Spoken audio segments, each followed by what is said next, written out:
Ողջույն սիրելի հայրենակիցներ, սկսում ենք քաղաքական տարին։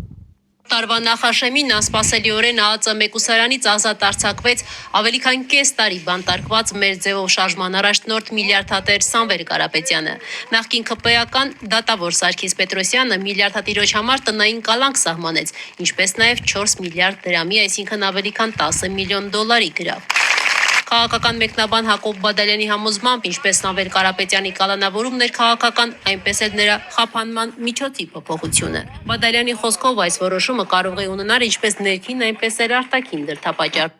Սա երեկվա Ազատություն ռադիոկայանի ռեպորտաժն է Սամվել Կարապետյանի խափանման միջոցը, այսինքն կալանքը տնային կալանքով փոխարինելու վերաբերյալ, որը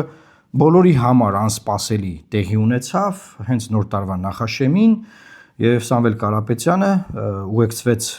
ոստիկանության կողմից դեպի իր տուն։ Որևէ մեկի համար գաղտնիք չէ, մանավանդ մեր հետևորդների, որ Սամվել Կարապետյանի հենց ձերբակալման, կալանավորման պահից սկսած ես շատ ակտիվ մեկնաբանել եմ եւ բացատրել եմ, թե ինչ է տեղի ունենում, իմ կարծիքը արտահայտել եմ եւ հիմա բազմաթիվ նամակներ ունեմ, զանգեր, մարդիկ զանգում էին, հարցնում էին, թե ինչ կարծիք ունենք մենք, ինչ ենք մտածում այս ամենի վերաբերյալ։ Մի քանի սցենարներ կան սրա վերաբերյալ, բայց այս սցենարները հիմա որ բամբասանքի տեսքով տարածում են, դա այնա որ գործարք կա,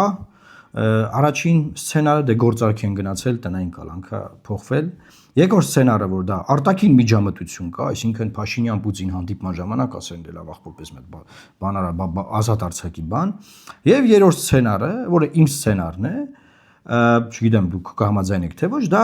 ռուսերեն ասած խոդկանյոմ, այսինքն իշխանությունները շատ լավ հաշվարկելով իրավիճակը, իրեն կարել են խոդկանյոմ, որտեղ իշխանությունները ճկուն են, ի տարբերություն ընդդիմության, որտեղ ընդդիմությունը Հայաստանի ընդդիմությունը բացարձակապես որևէ հարցում ճկունություն չունի։ Դա մայլ էս վիճակին, հա։ Եվ ի՞նչ է նշանակում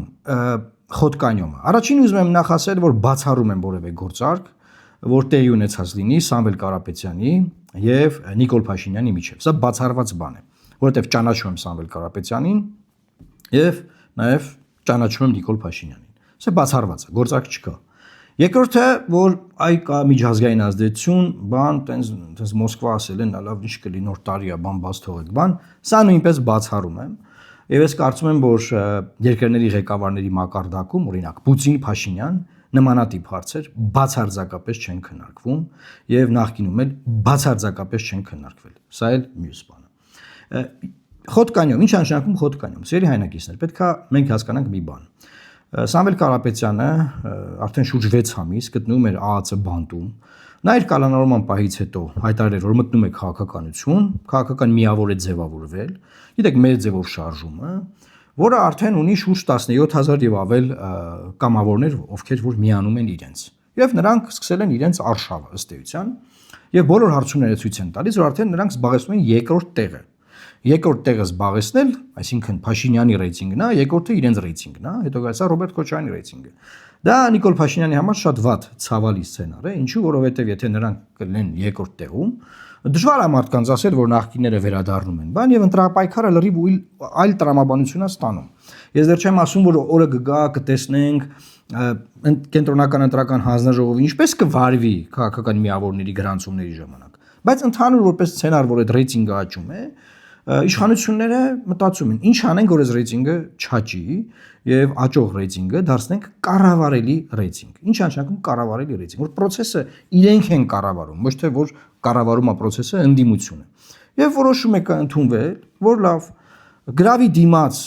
Սամվել Կարապետյանի խափանման միջոցը կփոխվի եւ կփոխվի դա հենց նոր տարվա դիմաց, հենց նոր տարուն, նախաշեմին, որ մենք կարողանանք մեր fake edge-երով, որոնք արդեն կան տարածվում այս 3-4 օր, տարածել, որ այնչ մարդասեր է Հայաստանի առաջնորդը,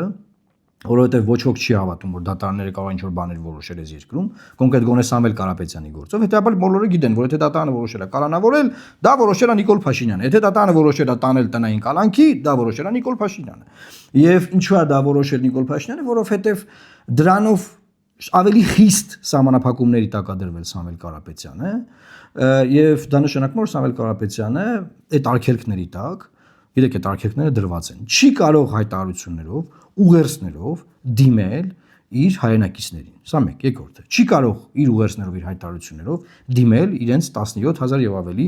միացած կամավորներին, քաղաքական միավորներին, քաղաքական process-ների դերակատարներին։ Այսինքն այս սահմանափակումը դրված է, իրավունք չունի։ Այլ սահմանափակումներ էլ կան արտաքին աշխարհի շփումների հետ կապված, որովհետև եթե նախկինում քրեակատարական հիմնարկից նա կարող է զանգել այլ երկրներում իր ընտանիքի անդամների հետ զրուցել, հիմա բացարձակապես նաև այդ հնարավորությունը չունի։ Բայց այդտեղ իշխանությունը ստանում է հնարավորություն, որ տարածի, որ տեսեք իրենք ինչ մարդասեր են, սա մեկ։ Մյուսը ժողովրդին քարոզել, որ ժողովուրդ ջան, ձեր ընդդիմադիր առաջնորդը ոչ թե KGB-ի բանտում տանջվում է ձեր համար, այլ իրանց տանն է նոր տարին նշում, այս մարդասեր իշխանության շնորհիվ, եւ շարունակում է իրանց տանը մնալ։ Այդ տունն էլ անդադար ցույց են տալիս հեռուստատեսությունները, եւ նման ձևով արշավ են տանում, որպեսզի աճող ռեյտինգը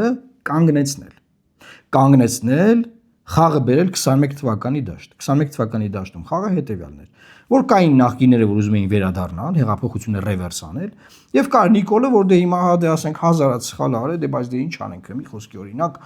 մարդիկ գնացին եւ հեղափոխությունը լավ են արել, թե վատ են արել, դրա միջև քվեարկություն անի, որ կոչվում է բևեռացված քվեարկություն։ Այսինքն այս մեթոդներով նա փորձում է իր ճկուն ներքաղաքական մտքով տանել process-ը իր կառավարման դաշտ եւ տանում է իր կառավարման դաշտ։ Ես նայում եմ մեկնաբանությունները, մինչեւ այս պահը սրա վերաբերյալ խոսակցություն չկա։ Հասկանում եք նոր տարի բանան, անցավ նոր տարին, արդեն հունվարի 4-ն է եւ պետք է հասկանալ ժողովուրդ ջան, սա նախընտրական տարի է։ Այն ինչ որ անում է իշխանությունը, իր ճկունությամբ, իր ինչ որտեղ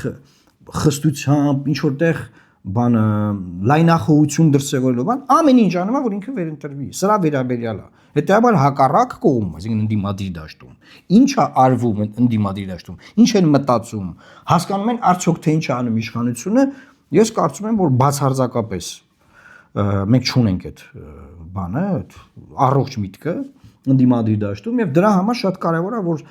կարողանանք ճիշտ իրողություններին ճիշտ գնահատականներ տալ թե ինչ է անում իշխանությունը ինչով է զբաղված իշխանությունը եւ հենց այդ պահին ինչով է զբաղված ընդդիմությունը այսինքն իշխանությունը նաեւ տեսավ որ եկեղեցու դեմ իր կռիվը իրեն վնաս է հասցնում նայեք այսօր Կիրակի է Նիկոլ Փաշինյանը հենց հիմա պատարագի է Հովանավանքում եւ չի հայտարարել որ կոչ է անում գան Հովանավանք իր բան հետևորդներին չէ ոչ մի բան հանգիստ ու սուփուց գնացել այսինքն ինքը սկսել է նվազեցնել եկեղեցու դեմ պայքարի դոզան որովհետեւ դա իրան վնաս է մի կողմից Սամվել Կարապետյանին KGB բանտում որպես իր թիմի քաղաքական թիմի եւ երկրում ֆունդամենտալ փոփոխություններ խոստացած առաջնորդի KGB բանտից ազատում այ նա հայտնում է իր տանը նոր տարուն մյուս կողմից եկեղեցու դոզան նվազեցնում է բայց մյուս կողմից ոնց է ուզում ներկայանա մարդասեր եթե սրբազանները քրեակատարողական հիմնարկներում են դիմավորել նոր տարին նաեւ այլ քաղաքաբանտարկյալներ մենք ունենք այսինքն այս իմաստով մենք պետք է հասկանանք որ ժողովուրդ ջան պետք է իշխանությանը լավ ճանաչել պետք է իշխանության գործողությունները ճիշտ գնահատել պետք է հասկանալ որ իշխանությունը կոնկրետ իդեմս Նիկոլ Փաշինյանի ճկուն է գործում հասկանում եք սիրելի հայրենակիցներ եւ մյուս կողմից ընդդիմությունը ընդդիմադիր ուժեր են որ ասենց ասում են չէ մենք ունենք 20% չէ մենք այսքան ենք չէ մենք սենց ենք բան այդ ճկունություն չդրսևորելով գնալու են հերթական ջախջախմանը եւ պարտությանը հիմա Սամվել Կարապետյանի մասով ամփոփելով պետք է իր թիմը հետևություններ անի որովհետեւ կոնկրետ իրենց նկատմամբ արվել է ձիով քայլ եւ այդ ձիով քայլը ունի հետևանքներ այդ հետևանքները լինելու են կառավարել ընդդիմադիր դաշտում իրենց պատկերացումները եւ իրենց աճող ռեյտինգը եւ հետեւաբար մյուս բոլոր ընդդիմադիր ուժերին սա նույնպես վերաբերվում է այս թեման որ ես խոսում եմ սա Սամվել Կարապետյանի մասին չի սա Հայաստանի Հանրապետության մասին է սա Հայաստանի Հանրապետության ապագայի մասին է սա մեր ապագա անելիքների մասին է սա Նիկոլ Փաշինյանին ճիշտ ճանաչելու մասին է սրա մասին է եւ մի բան էլ ասեմ որ ես բացարձակապես չեմ էլ բացառում որ ես ամեն ինչ էլ տարածելով լավ հիմա այս դաշտի վրա հիմա լուրջ աշխատանք ա գնում եթե ով որ Facebook-ից բան է հասկանում սոցցանցից կտեսնի որ լուրջ աշխատանք ա գնում Սամվելին ազատելուց հաջորդ վարքյանից սկսած իրենք բողոք են բերելու այս տնային կալանքի դեմ չնայած որ արդեն իրենց գործնարել են խիստ նոր տարվա ուղերձ չեղավ հայտարարություններ չեն լինի այս ընթացքում եւ չեմ բացառում որ նաեւ ինչ որ պահի կարող են նորից փոխել խափանման միջոցը կալանքի հետևից տարածելով հաջորդ լուրերը որ այ տեսեք պայմանավորված են թողեցին որ նոր տարուն գնա տուն նոր տարին տանը անի հիմա բաց թողեցին Ժողովուրդ ջան, մի խաբվեք, մի տրվեք այս մոլորություններին եւ պատրաստ եղեք ամեն տեսակի ճկուն մանիպուլյացիայի, որը ծառայում է մեկ բանի՝ իշխանության վերարտադրության եւ դրանից հետո Հայաստանի Հանրապետության նոր կորուստների, նոր զիջումների եւ մեր երկիրը շատ ծանր ճանապարհով տանելու։ Դրա համար եմ ասում, որ այս քննարկումը բացարձակապես հենց այն մասին չի, որ Սամվել Կարապետյանի մասին լինի։ Այս քննարկումը նրա մասին է, թե ընդդիմադիր դաշտը ինչպես է հանդես գալու ապագա սպասվող ընտրություններում։ Եվ հետեւաբար բոլոր սցենարների մասով մենք պետք է հստակ պատկերացնենք, թե ինչ է կատարվում, եւ մեր գնահատականները տանք, եւ մեր գործողությունները կարողանանք կատարել։ Հենց հիմա գնդակը մեր ձևովի քաղաքական միավորի դաշտում է, թե իրենք ինչպես են այս մարտահրավերները, որոնց մասին ես խոսեցի, դրանց դիմակայելու։ Բայց այս խնդիրը միայն իրենց հետ չի, այս խնդիրը ամբողջ ընդդիմադիր դաշտին է։ Թող ոչ ոք չմտածի, որ իրենք կկարողանան առանձին ընտրական process-ներին մասնակցելով իշխանությունը Հայաստանի Հանրապետությունում փոխել։ Եվ մենք տոներից առաջ դեռ առաջարկով հանդես ենք եկել, որ ընդդիմադիր ուժերը պետք է ընտրություններին մասնակցեն մեկ միասնական բևեռով։ Եվ այդ ճանապարհով է, որ հնարավոր է իշխանությունը խաղաղ, հանգիստ, սիրուն ձևով փոխել։ Եվ եթե դա տեղի չի ունենում, մենք գիտենք 21 թվականին ինչա տեղի ունեցել։ Հետեւաբար մեր սպասվող աշխատանքը, որ թևերները sense կշտելու ենք ու սելու ենք զբաղվել դրանով։ Դրա վերաբերյալա լինելու։ Բայց սկզբից պետք է հասկանալ ինչա կատարվում, ինչու է այսպես կատարվում, որ նոր մնացածը կարողանանք անել։ Մյուս թեման, որ բազմաթիվ նամակներ եմ ստանում, դա Վենեսուելայում 3 տեղի ունեցող process-ներն են, եւ խնդրում եմ մեկնաբանություններում նաեւ ձեր կարծիքը գրեք այս process-ի վերաբերյալ, եւ ինչ վերաբերում է Վենեսուելային, եթե լինի պահանջարկ, բնականաբար նաեւ առանձին տեսաուղերձ կպատրաստեմ, եթե լինի նման պահանջարկ, եթե դուք պահանջեք, նաեւ թե ինչու Միացյալ Նահանգները այս քայլին գնաց, ինչ է կատարվում տարածաշրջանում, այն ինչ հետևանքներ կարող է ունենալ եւ ինչ է սպասվում ընդհանրապես աշխարհին 2026 թվականին։ Տարածեք այս տեսանյութը սիրելի հայրենակիցներ, արեք հետևություն դրանց վերլուծություններից եւ եղեք պատրաստ, պետք է լինել պատրաստ բնականաբար սպասվող փոփոխություններին։ Եվ կրկին շնորհավոր ամանոր եւ Սուրբ Ծնունդ։ Աստված պահապան Հայաստանի Հանրապետությանը։